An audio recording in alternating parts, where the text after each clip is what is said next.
Hi, and welcome back to Yogi's Garage. We're back with Project Gunther, my 1995 Mercedes E320 wagon. As you know, if you've been following along, I am in the process of replacing the blown engine in this wagon with a donor engine that's sitting here right in front of me. So in this episode, we're going to start by breaking down the components of this donor engine and replacing it with components from the blown engine to make a whole engine to put back into my wagon. Did you get all that? All right, so I had planned on getting this done in one video, but it's a lot of content and I don't want to bore you with it. And I can tell by my viewership, or lack thereof, that no one's really interested in this car, but please, give it a chance. I promise I'll get this wagon up and running again, and then we can work on the Porsche. For those of you following along on Project Pepper, my 2002 Porsche 911, guess what? The engine's back. I'm not going to show you the reveal video just yet. I'm going to save that for when we switch back to the Porsche content. But right now, let's cram as much as we can get in here in about 20 minutes. I'm going to tear down the engine as much as necessary, clean it up a little bit because that's what I do, and then we'll get the engine back in the car in a future video. But right now, let's get started. All right, welcome back.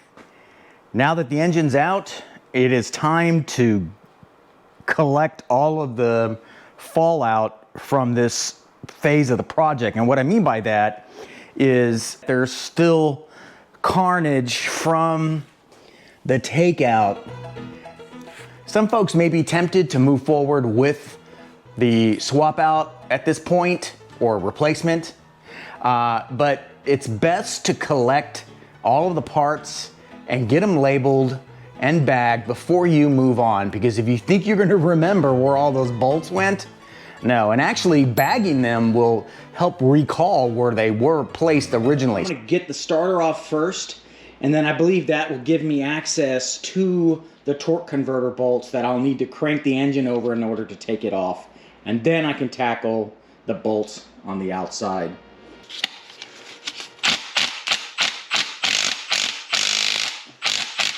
There it goes. Okay.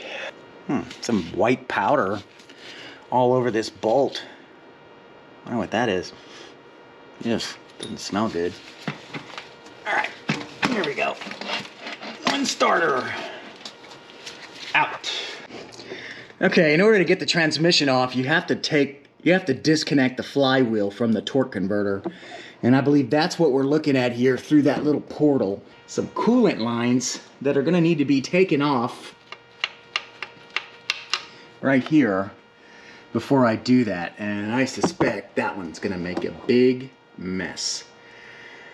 The rumors on the street about this particular model of transmission, and this is a W124 2751. I don't know what 0280 means. That's certainly not the year this transmission was built.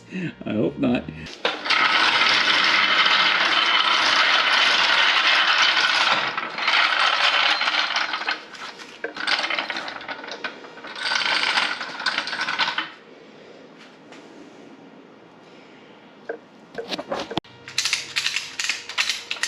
So Yogi, why are you doing this? So when I take the transmission off of the engine, this won't fall over, right? Right. And I want it ratchet strapped in so that if it's not balanced on there, because you can kind of see that it isn't, then I want to make sure, and it's not super tight, so I'm not breaking this or anything, it's just tight enough to hold it.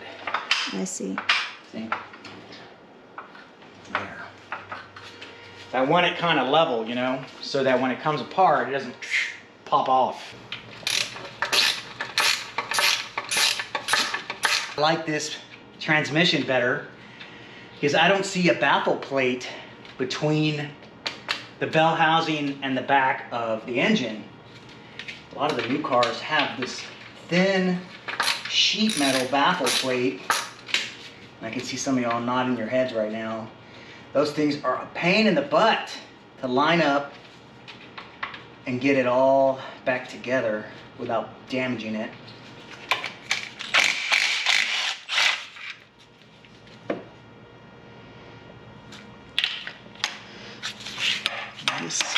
Oh shit! That's exactly what I did. Fuck.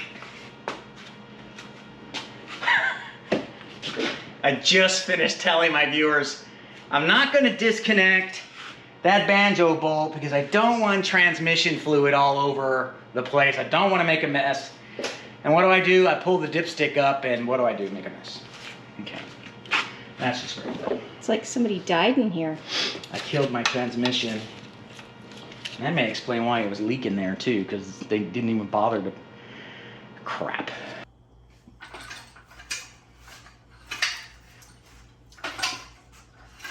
You're free.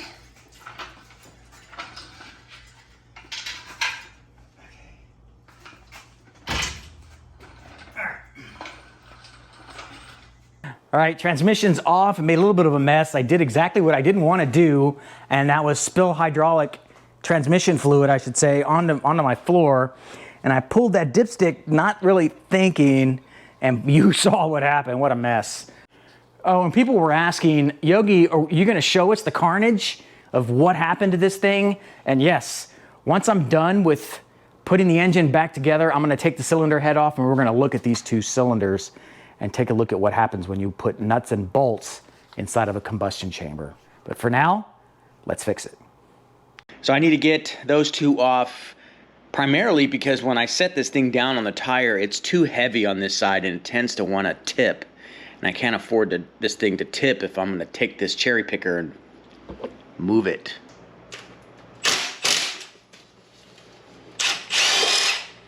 So only two bolts holding this air pump in. One short one, one long one. You know, this secondary air pump may not have been working. You can see debris inside of here, so I'm gonna have to clean that out. So I'm gonna take a look at this here and see what what's coming out of it.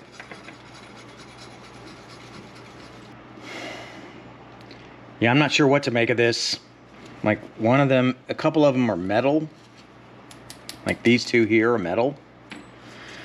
But this other stuff just looks like some kind of composite material, like plastic or something.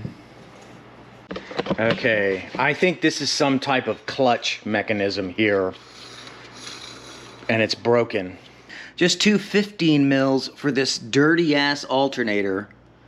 One more at the bottom. I already took the one off the top, and that should free it up. How did my proctologist exam get in here?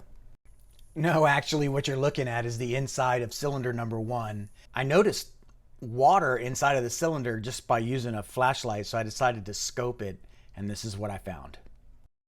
I did identify some rust, as you see here, and I think with a little bit of lubrication I should be able to clear that up. Man, I did show my proctology exam, didn't I? Okay, I think I've come up with a way of solving the issue with the fluid inside of cylinder 1. The other 5 cylinders did not have an issue with fluid inside of it, nothing to really concern yourself with, although cylinder 1 did seem to have quite a bit more fluid inside of it. You could see the water rocking back and forth when I shook the camera. So here's what I got in mind. Straight out of the cylinder. Like that. Let's see how much fluid that was. And take a shot.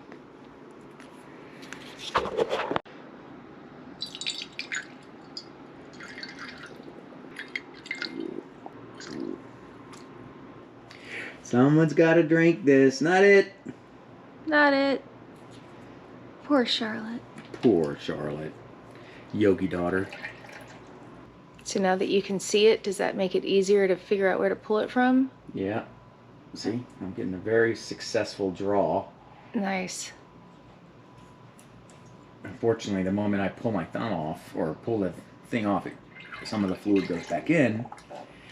But I'm drawing it. Mm-hmm. That was a lot. I'm almost up to 2 ounces, I think. Maybe 1.5 ounces. Let me see. Right there. I think I'm going to get the rest of it in this pool. Alright. But this is what we're looking at right now. We're looking at about 1.5 ounces worth of the good stuff in there. You. All right. I'm gonna drain the fluid out of this guy. Keep my fingers crossed that it's just oil and nothing else. That's good. It smells like motor oil.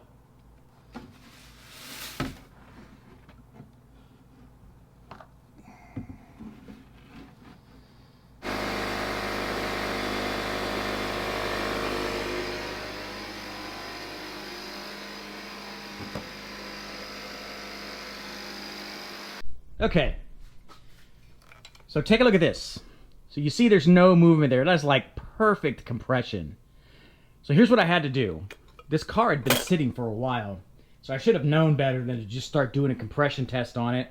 A magical lubricant called Marvel's Mystery Oil.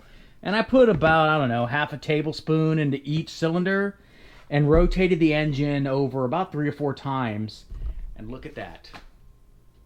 That's beautiful.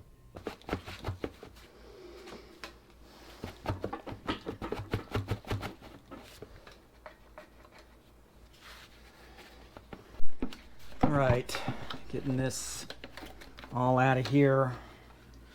Oof. These valves have seen better days. Pretty dirty. Nothing too crazy.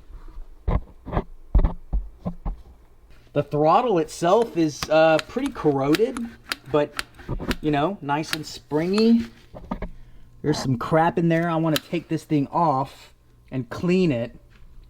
You can see in here too, right? You don't want any of this stuff in your engine just yet. This little stamp here says, void if removed. It was glued to the engine block, so it looks like the engine block may have had work done to it. Void if removed.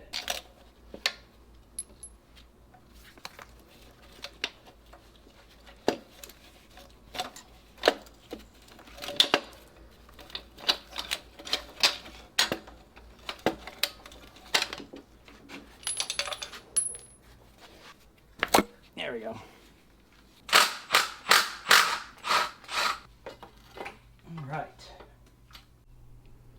All right, what you're looking at here are the 2 wiring harnesses from both engines, right? The one on the left is from the donor engine that I bought at the junkyard, and then the one on the right came out of Gunther here. And looking at the part number, this one has a date of 1998. This one here has a date of 2000. So this has got to be the upgraded wiring harness. Hell, you can just look at it and tell the wrapping on this one is just in bad shape. So I think I'm going to go with Gunther's old wiring harness on the engine. Good deal. You can see it's pretty close to the bottom. But yeah, so lots of oil spillage from this area, and it looks like because this bolt may be wrong. I'm not entirely sure what the story is with that. I'll stick it right here on the locker. Using the lowest setting on my torque impact wrench.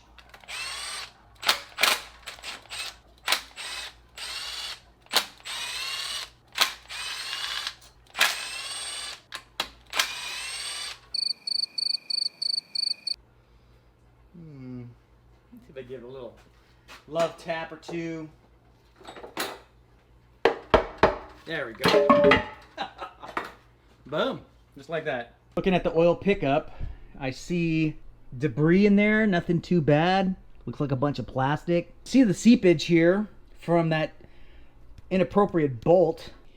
And like anything I do in Yogi's garage, when I'm putting things back together, whether it's in a $4,000 Mercedes or who knows how much this car is worth now after all the work I've done.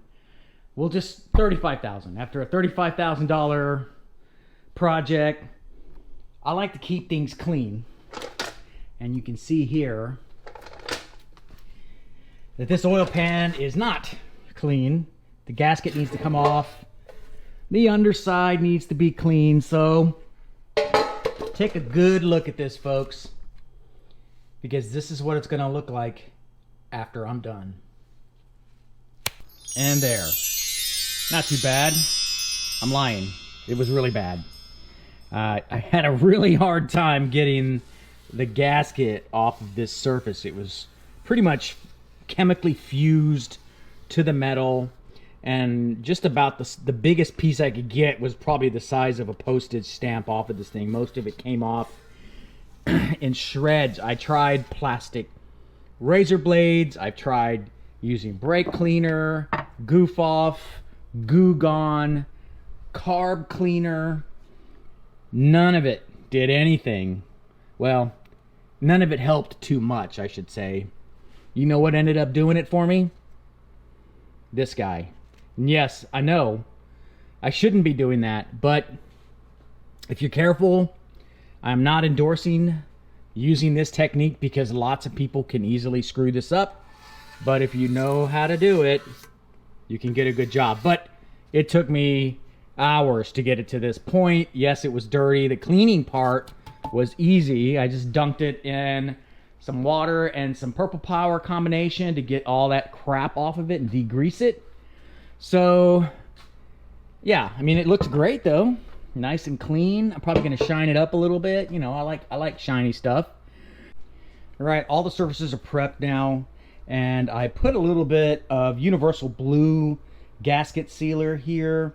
This looked like it had some type of sealer on there. Thanks to a fellow forum member on one of the Mercedes forums, Stephen Durham, for recommending that I go with this universal blue. I picked up the Permatex brand. Thanks again, Stephen. Let's see how it works. It should just go straight down.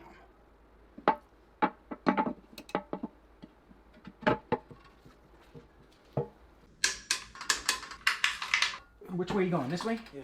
Okay. Keep going. Come on, here we go. Grab it from the top. You can swing it over. Ready? Go. Keep going. Keep going. All right, hold it right there. Look, I made a clean spot. Here I go, cleaning again. Yep, both valves appear to be closed, and you can see that they're kind of built up with a little bit of rust and carbon. We're going to start with some basic chemicals, carb cleaner. We're just going to spray it in there.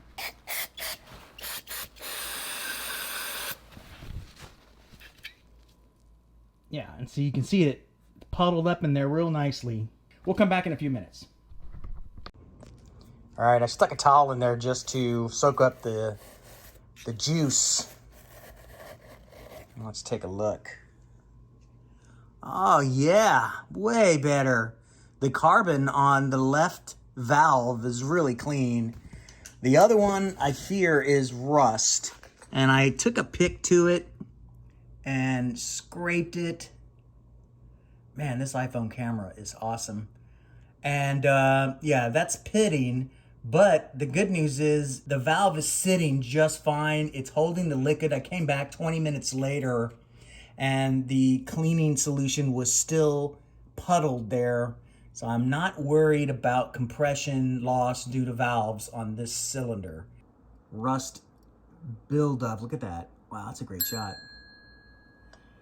Here as well. You know, the fuel is gonna take care of that. I just wanna get any carbon, like there's a chunk of something back there. So let me put some carb cleaner and see if I can clean that out. All right, you can see the bubbles doing its job there. So good, I'm gonna put some more on that side just to cover that up. And there we go. Not perfect. If this was the Porsche, I would have absolutely rebuilt the cylinder head. But it's good enough. I think the fuel will clean the valves up even more. It is direct injected. So, yeah, I'm not too worried, but it looks better. There was a bunch of carbon buildup on there, and I blew it out. And I think we're good there. So let's we're gonna move on to the next one. So much better. Looking good. All right, moving on.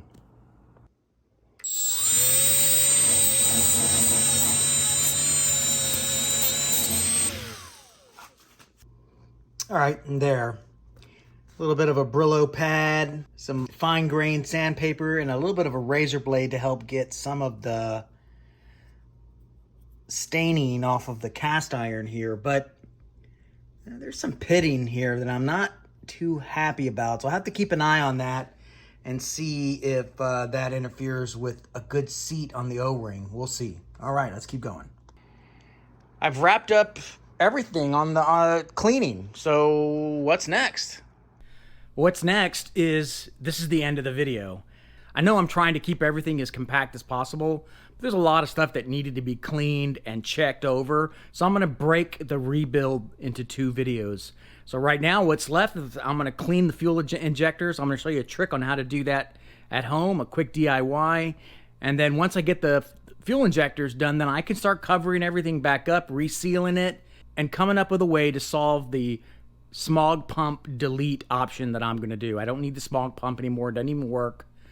That's coming up in the next episode. So with that, if you haven't done so already, please subscribe, leave a comment, give me a thumbs up, thumbs down, but tell me why, all that good stuff. Smash that subscribe button, and we'll see you next time on Yogi's Garage. Yo, microphone check, make it a microphone check. Give it a microphone, I make it a microphone dead. Don't step to me, new